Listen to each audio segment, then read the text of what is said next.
Assalamualaikum warahmatullahi wabarakatuh. Perkenalkan, nama saya Azra Fakira dari kelas 4D Teknik Informatika. Baiklah, di sini saya akan menjelaskan tentang priority dan round robin dalam sistem operasi. Nah, sebelumnya kita akan membahas dulu pengertian penjadwalan CPU. Penjadwalan CPU adalah pemilihan proses dari antrian ready untuk dapat dieksekusi. Penjadwalan CPU merupakan konsep dari multiprogramming di mana CPU digunakan secara bergantian untuk berproses yang berbeda. Suatu proses terdiri dari dua siklus, yaitu burst input or output dan burst CPU yang dilakukan bergantian hingga proses selesai. Algoritma penjadwalan.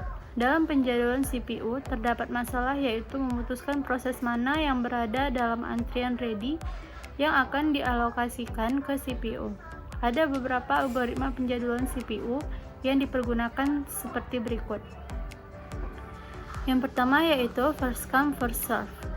Dari namanya sudah dapat diketahui bahwa proses yang pertama datang akan dilayani terlebih dahulu.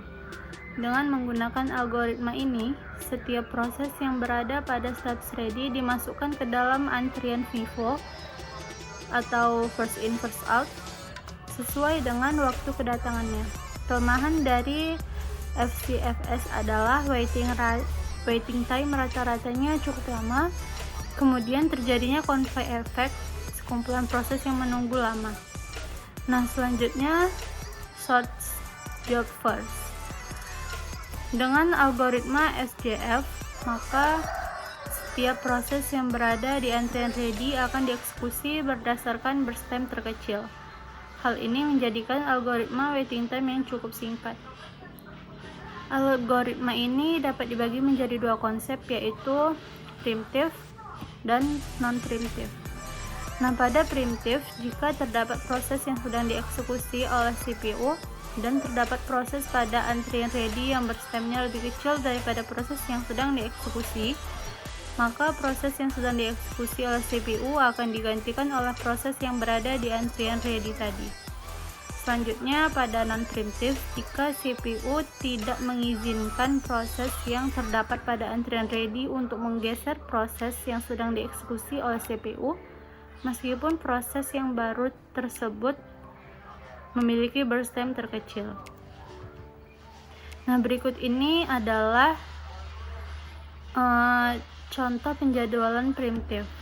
Nah, di sini contoh penjadwalan preemptive-nya yaitu terdapat 4 subjek, yaitu P1, P2, P3, dan P4. Ada arrival time-nya 0, 2, 4, dan 5. Kemudian burst time-nya 7, 4, 1, 4. Nah, di sini dapat kita simpulkan bahwa average waiting time atau rata-rata waktu tunggunya 9 tambah 1 tambah 0 tambah 2. Maka hasilnya adalah 12 dibagi 4 dan hasilnya 3. Selanjutnya pada penjadwalan non-preemptive ada 4 subjek juga sama seperti yang tadi, cuman bedanya di burst time-nya ada 7, 4, 1, dan 4. Nah, waiting time rata-ratanya ada 0, 6 tambah 3 tambah 7. Maka jika dijumlahkan hasilnya 16 dibagi 4, hasilnya 4. Nah, selanjutnya pengertian priority scheduling. Priority scheduling merupakan algoritma penjadwalan yang mendahulukan proses yang memiliki prioritas tertinggi. Setiap proses memiliki prioritasnya masing-masing.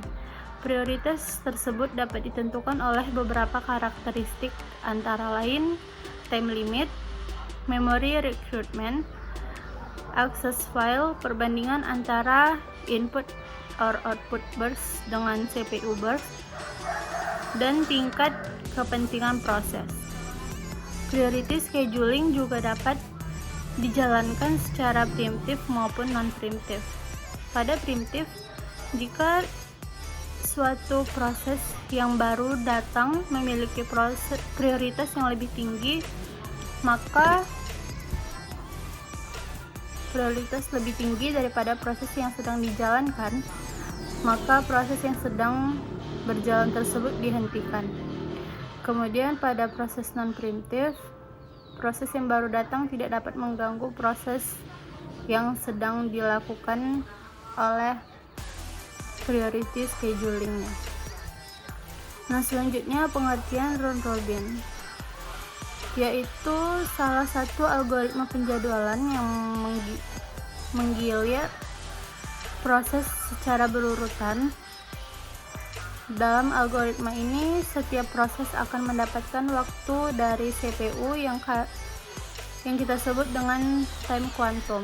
Time quantum adalah suatu satuan waktu. Time quantum inilah yang menentukan proses mana yang akan dikerjakan terlebih dahulu oleh CPU dan proses mana yang akan dilakukan berikutnya. Biasanya suatu proses mendapatkan jatah time quantum yang sama dari CPU, yakni dari 1 sampai 100 milidetik atau 1/n. Jika proses yang sedang dieksekusi selesai dalam jangka waktu kurang dari 1 time quantum, tidak ada masalah. Tetapi jika proses berjalan melebihi 1 time quantum, maka proses tersebut akan dihentikan lalu diganti oleh proses yang berikutnya. Proses yang dihentikan tersebut akan diletakkan di queue atau di antrian urutan paling belakang. Baiklah, mungkin hanya itu saja yang dapat saya sampaikan. Kurang dan lebih saya mohon maaf. Saya akhiri. Wassalamualaikum warahmatullahi wabarakatuh.